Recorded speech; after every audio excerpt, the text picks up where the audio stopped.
Fact of the day. Fact of the day. Hello, hi, and welcome to Fact of the Day with me, Mark Lotsu. Can evolution explain why religions are judgmental?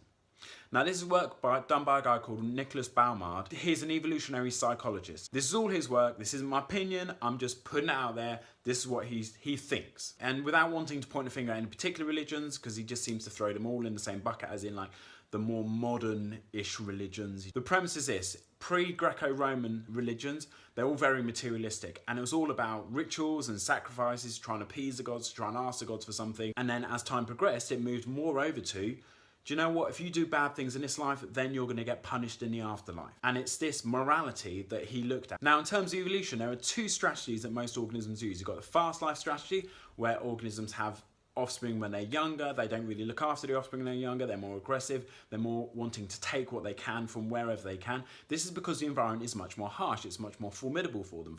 So that's how they live. And you've got the slow life strategy, and in a nice environment where everything's nice and calm and relaxed and they get everything that they need.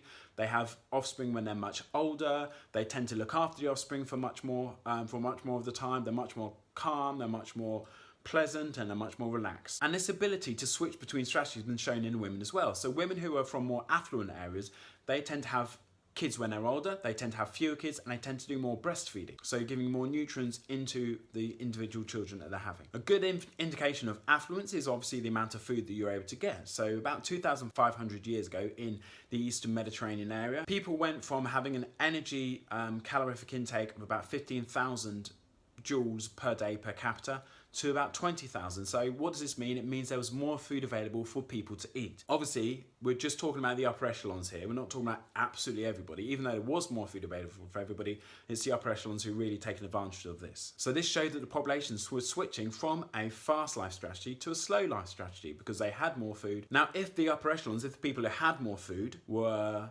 happy with this, then obviously the people who didn't have as much food would want it. So what did they do? Nicholas suggested they then brought in these morally religious beliefs that, you know, if you steal, if you kill, if you murder, if you rape, then you're going to go to hell. You're going to go to a really bad place once you die. So therefore people were like, oh, I don't want to do that. Even though you've got loads of food and you've got loads of money and I want those things, I'm not going to do that because I don't want to be punished in the afterlife. So he says that people's behaviour will be dictated by what they think will happen to them in the afterlife if they are of the religious persuasion. So Nicholas now said that he believes that moralising religion is now on a decline because more people are adopting this slow life strategy. So they don't want to steal, they don't want to murder, they don't want to kill, but they don't feel jealous of what other people have because they have it as well. They've got more money, they've got more time, they've got more resources, so therefore they don't need to fear what will happen in the afterlife. Therefore, they don't need to believe as much in religion. This is theory, okay?